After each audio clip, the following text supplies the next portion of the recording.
Under the hot lights of Brain Blitz, host Mark Sterling flashes his trademark smirk at the empty podium. Tonight's challenger taught first grade for 40 years. Let's hope the questions are easier than her lesson plans. The studio audience erupts in laughter, exactly where he aimed them. Let them laugh.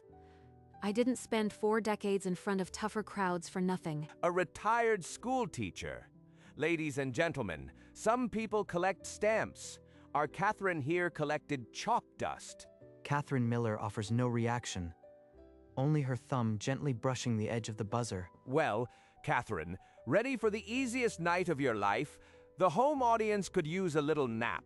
I am ready, Mark. Let's begin. The first question loads onto the screen, but the real contest started the moment she walked on. He sees a retired teacher. He has no idea what that really means. An hour before the broadcast, backstage, the host's real opinion was already on display. She's a retired first grade teacher. Gina. Easiest segment will tape all month. Don't be cruel, Mark. But yeah, she won't spike the ratings. Let's get it over with. Just outside, Catherine Miller stood frozen, the words hitting her like a physical blow. 40 years of students never called me easy. Keep your dignity. She pulled a worn photograph from her jacket pocket. Westbrook Elementary Library. No new books in 10 years. I'm coming for you. The photo captured a room she knew too well. Empty shelves, a single faded poster, and a decade without a new book. They need this more than my pride. Let them laugh. She straightened her blouse and walked toward the stage lights, a quiet fire burning behind her glasses. The first question flashed on the giant screen, and Mark stretched the moment, savoring his punchline before it even landed. First question, and I'll read it nice and slow so you can keep up. What is the largest ocean on Earth? The Pacific Ocean. Correct. A polite ping from the scoreboard. Then a question on the solar system. Then one on mammals. Each answer landed without hesitation. You are on a roll, ma'am. But let's see if you remember your nursery rhymes. What did little Miss Muffet sit on? A tuffet. And the spider sat beside her, which I always found rather polite. The audience chuckled, a warm, unforced sound.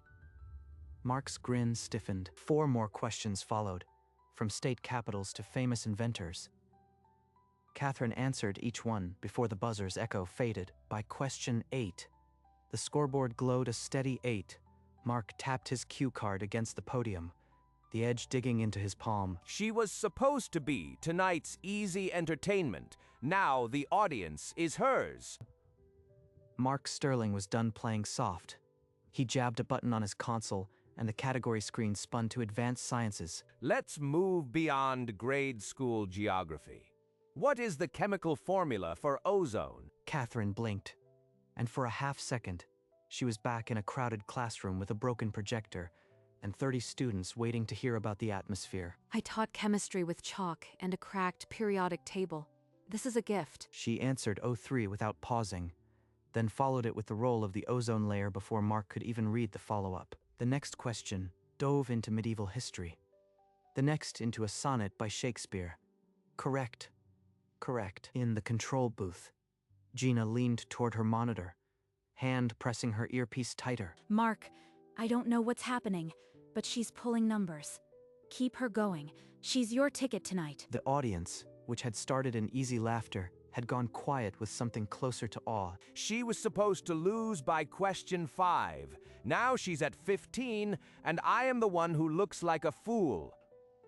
Mark called up a fun fact slide, his voice dripping with game show insincerity. Let's see how our classroom champion handles this. Napoleon Bonaparte was terrified of cats. True or false? Catherine didn't reach for the buzzer. She simply looked at him, patient as a teacher waiting for a raised hand. That's a common myth, Mark. There's no historical record of Napoleon fearing cats. It likely arose from a mistranslation years after his death. For a half-breath, she was back in a windowless library, a single battered history book open on her lap. 30 children, leaning in to hear the truth. The fact-checker light on the host's podium flickered yellow, then green. Mark's smile evaporated. She shredded my own script in front of the entire audience. I am not losing to a retired teacher like this. The scoreboard chimed. Correct. 20 in a row. The audience surged to their feet, a roar building that was no longer polite amusement. History is rarely just what one source says. That's what I always told my students. Mark Sterling stood frozen, his cue cards bending in his grip. The woman he'd called Easy Entertainment had just rewritten his whole hour. The brake lights cast to the backstage corridor in harsh shadows. Mark stepped into Catherine's path, the false smile now a tight line. You think you are clever, don't you? A retired teacher making a fool of me on my own show. I am just answering the questions, Mark. That's what we're here for. Don't play innocent. I can make the rest of this very difficult for you. The producers listen to me. I didn't come for you. I came for the questions. A stage manager's voice cut through the tension. Tom stepped forward, a water bottle in his extended hand. Here, Mrs. Miller. You are doing remarkable. My mother was a teacher too. I know what that means. Thank you, Tom.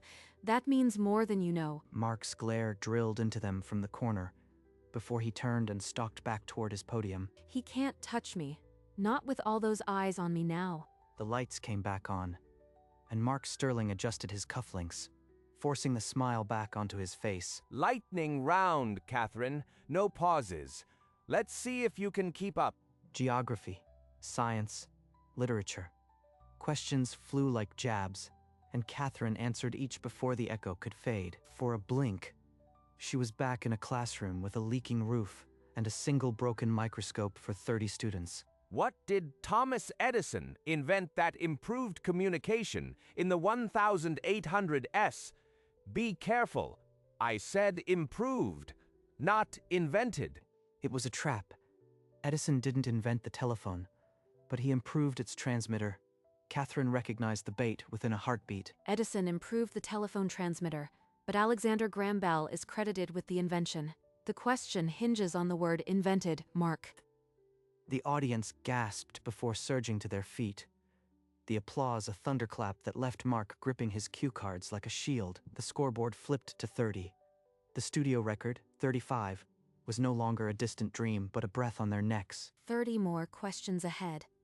But for now, the lesson was landing. A punishing digital timer flickered to life on Mark's podium, each second now bleeding with intent. River that runs through Baghdad. Element for HG. Author of The Crucible. Answer, Catherine. Now. She did not stutter. The Tigress, Mercury, Arthur Miller, each answer landing before the buzzer's echo. For a breath, the studio melted into a packed classroom, a young Catherine calling on 30 raised hands, one after another. The scoreboard registered 34, the studio record. 35 hung in the air like a held breath. Mark's hands shook so badly the cue card bent against his thumb. The audience leaned forward as one. Final question to tie. In taxonomic rank, which is correct? Kingdom, class, phylum, or kingdom, phylum, class? Kingdom, phylum, class. You've omitted phylum from the first option. Mark, a classic trick question. The scoreboard erupted with a triumphant chime. 35. The show record, matched by a retired teacher who had been called an easy out. In the control booth, Gina slowly removed her headset and stared at the monitor, her professional mask slipping into something like wonder. Mark Sterling, now desperate to break her rhythm, called up a question from a novel most contestants never read. In The Yellow Wallpaper, what does the narrator become obsessed with freeing? Catherine's finger hovered. For the first time, her eyes glistened. Not with doubt, but with the weight of a memory. She was back at her kitchen table, reading a letter from a former student. I was that woman behind the paper. You helped me see I could break free. She had taught that story to a room full of girls who felt unseen. Now one of them had written back. The woman behind the pattern, Mark. She believes there's a woman trapped, and she wants to free her. The board chimed. 40. A single tear traced Catherine's cheek. In the front row, an older woman pressed a tissue to her eyes, nodding as if she understood. Elena, Wherever you are, this one is for you. She now held the second longest streak in the show's history. And the air in the studio had changed forever. The producers had prepared a short biography reel, but what played next was no ordinary profile. It showed Catherine Miller in many classrooms, a first-grade reading circle, a high school lab with a cracked beaker, a packed gymnasium teaching geography without a map. She hadn't simply taught for 40 years. She taught science, history, art, literature. Whatever the district needed whenever a budget collapsed. The reel showed a woman holding a fractured globe, erasing over torn textbooks, teaching the Civil War with toy soldiers because the books were decades old. Mark Sterling's expression shifted from irritation to confusion to something like dread as the footage rolled on. The montage ended on a single image, Catherine, 30 years younger, surrounded by students holding handmade "Thank you, Mrs. Miller" signs. The studio fell into a stunned silence, the weight of her story pressing on every chest. Then a sound rose from the back, a single pair of hands clapping slowly. Others joined, until the entire studio was on its feet. Mark didn't move. He stood behind his podium, hands limp, his perfect smile erased by the simple, undeniable truth. I just did what my students needed. That's what teachers do. The applause ebbed, and Catherine leaned into the microphone, her voice no longer just for a game. I came here for one reason. The Westbrook Elementary School library hasn't had a new book in 10 years. Tonight can change that. She pulled the worn photograph from her pocket and held it toward the silent crowd. This is where I used to read to children. The shelves are almost empty. They deserve more. A wave of sound broke through the studio, raw, emotional, far beyond the polite applause of a quiz show. We had no idea. 10 questions stood between Catherine and the all-time record. The air thickened with impossible possibility. 10 more. For every empty shelf, I can do this. The audience began to chant her name, a slow rising drumbeat filling the hall. Mark Sterling stood frozen, the card in his hand no longer a weapon, but evidence of his misjudgment. The game resumed, but the rules had changed. Mark Sterling clutched his cards like a man clinging to a sinking vessel. Pop culture question, Catherine. In the film, The Breakfast Club, what does the principal's note say they are? For an instant, she was back in a hot classroom with at-risk teenagers, dissecting that very scene to talk about labels and belonging. And these children that you spit on, as they try to change their worlds, are immune to your consultations.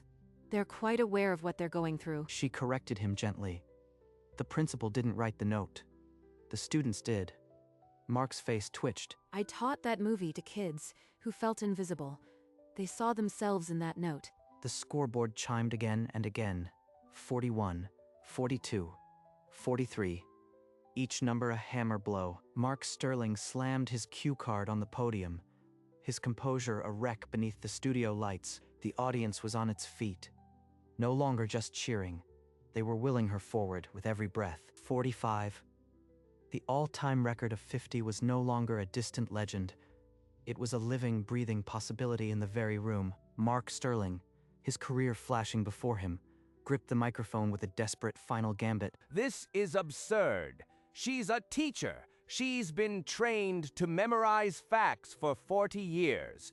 It's an unfair advantage. A collective gasp swept over the studio, then a swelling tide of boos that drowned out any echo of his words. Learning isn't cheating, Mark. It's the purpose of any classroom. She turned to the audience, her voice now a quiet gift offered to every person watching. Let her finish, Mark. Or I'll find a new host right now. Mark's lips parted, his last shred of defiance crumbling under the weight of his producer's ultimatum. Shall we continue? The question screen flickered back to life, but the real lesson of the night had already been taught. Mark Sterling, humiliated, gripped the edge of his podium, knowing he had lost the only war that still mattered, the audience's respect. A card appeared on the screen. Walk away now with $50,000. The safety net dangled like a golden lifeline. Your choice, Catherine. Take the $50,000 and walk away rich, or risk it all on the unknown. Her hand drifted to the pocket, where the worn photograph rested, the edges of familiar comfort. In her mind, the empty shelves of Westbrook glowed brighter than any studio light, an unfinished duty. I didn't come this far to stop. Every child at Westbrook deserves to see what a full bookshelf looks like. The studio held its breath. Then a rumble of admiration built, richer than any applause before. Mark's hand froze on the console, his last escape route evaporating before his eyes. That's the teacher I'd want for my kids. No turning back for the library. The safety net vanished from the screen. Only the next question remained, and a teacher who had already won. 4 questions. 4 lifetimes. The screen flashed physics. Newton, Kirchhoff, Ohm. Each answer a heartbeat. Art history. The technique of sfumato is most associated with. She didn't pause. Leonardo da Vinci, her finger a blur on the buzzer. The scoreboard jumped to 47, then 48 as she named the Danube and the author of Beloved, without breaking rhythm. In Pride and Prejudice, who first suspects Darcy's. Elizabeth Bennet. 49. The number hung in the air like an incantation. One more. For every child who ever asked me why the shelves were empty. Mark Sterling's final cue card felt like a death warrant in his trembling hands. The studio fell into a silence so deep that every flicker of the scoreboard seemed to echo. Mark Sterling lifted the final card, the question written in a script too dense for a game show, but not for a lifelong teacher. Catherine, a riddle from the 19th century. I am a little creature. I build a little house. I live there all alone, with never a friend or spouse. What is the answer? And what literary technique does the poet employ? Catherine closed her eyes, and for a heartbeat, the studio became a silent classroom with a single raised hand. Every riddle is a lesson. Every lesson I have taught. She whispered something to herself, a prayer for the library, and opened her eyes. A snail, Mark, and personification. Her voice was steady, but the silence that followed was absolute. The scoreboard held at 49, waiting. Mark Sterling's mouth opened, but no sound came. The judges' table leaned in, fingers frozen over their screens as the world outside the studio ceased. Every breath hung on the verdict. Catherine Miller had answered 50 questions. Now, the answer was all that remained. A single chime shattered the silence. The judge's light blinked green, and then the scoreboard exploded. 50, in a row, blazed across the screen, the words themselves seeming to shout. Confetti rained from the rafters, a storm of color, and the studio erupted into a sound that had no shape, only joy. Catherine Miller stood at her podium, both hands pressed to her mouth, her shoulders shaking with quiet, disbelieving sobs. We did it. The library can be whole. Across from her, Mark Sterling was a statue of defeat. His jaw hung slack, his skin pale as the confetti landed on his shoulders. The audience was a sea of raised arms and tear-streaked faces, a roar that drowned out the music and the lights. In a single night, a retired teacher had not only shattered the record, she had rewritten what a quiz show could mean. Oh, my heavens. Oh, my dear heavens. And for the first time in the history of Brain Blitz, the host had nothing left to say. The confetti still drifted as Catherine stepped to the microphone, her voice hushed but certain. The very first day I walked into a classroom, I made a promise. Tonight, every penny of that promise lands at Westbrook Elementary. The audience didn't clap. They wept. The older woman in the front row covered her face with both hands, nodding, off to the side. Mark Sterling slowly removed his earpiece and set it on the console. Catherine, may I? She nodded, and the man who had mocked her crossed the stage with the humility of a student. I was wrong. Tonight taught me what a real teacher looks like. On behalf of everyone here, I am sorry. He turned to the camera, his voice raw. No longer the slick host, but a man staggered by grace. If tonight showed you anything, support a teacher. Call your old school. Donate a book. The real champions are in classrooms, not on this stage.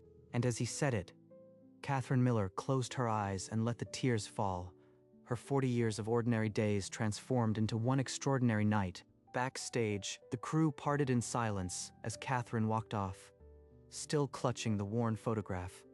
Tom stepped forward first. Mrs. Miller, I've worked here 23 years. I've never seen anything like you. Gina approached, clipboard forgotten, and took Catherine's hand in both of hers. That wasn't television tonight, Catherine. That was a movement. Mark Sterling appeared behind them, his vest unbuttoned, his arrogance stripped away by the weight of the evening. Catherine, I won't ask you to forget. Just let me say this was the best thing that ever happened to this show. She took his hand. No words, just a nod that held 40 years of unspoken grace. The next morning, her photograph was on every front page, the headline blurring into a single message. She showed them. A news chyron scrolled. Donations pour into school libraries nationwide after quiz show record. And somewhere, in a dusty library that hadn't seen a new spine in a decade, a principal answered the phone to hear a stranger offering to help. Months after the record, Westbrook Elementary's library had become something no one in the district had seen in decades. The brass plaque on the door read simply, Catherine Miller Library. Inside, children sprawled on colorful cushions, lost in pages that smelled of new ink. In the corner, a rocking chair held the woman who had made it all happen. She ran her hand over a row of picture books, stopping at one she had read to her first class 40 years before. She didn't open it. She just held it to her chest and closed her eyes. The children didn't notice her tears. They were too busy reading. Later, she sat on a bench outside, the library window glowing warm behind her. She looked up at her name in bronze and let the quiet settle around her like a lesson finally learned. That evening, in her quiet living room, Catherine lifted the lid of an old shoebox. Letters spilled onto her lap. Decades of crayon, ink, and gratitude. She picked up a small, crumpled note with a stick figure drawing, and the words, "You believed first," in a child's hand. Oh, Marcus, you were worth every late night. She unfolded another, then another. Each one a name, a face, a story that had once sat in her classroom. A steaming cup of tea sat forgotten beside the box. She looked at the bulletin board on her wall, layered with photos of students now scattered across the country. 40 years of ordinary days, she thought. 40 years of children who needed a voice. None of it was ever ordinary. She just never needed a spotlight to prove it. And in the quiet of her home, surrounded by the echoes of 1,000 thank yous, Catherine Miller closed the box and let the gratitude settle. The next morning, Catherine walked through the doors of Westbrook and into a room alive with light and new paper. She sank into the old rocking chair, a picture book open in her lap, a circle of small faces at her feet. And the wolf said, "The better to hear you with, my dear." As she turned the page, a voice drifted through the air, thin as a memory. Support a teacher today. She looked toward the brass plaque by the door, then back at the children. A quiet smile touched her lips. Not for the record, but for the room full of readers. Later, as the children filed out, she sat on the bench outside. The library window glowed behind her, and the echo of a simple plea still brushed her ears. She placed her hand over her heart. And for the first time in 40 years, she let the quiet be enough.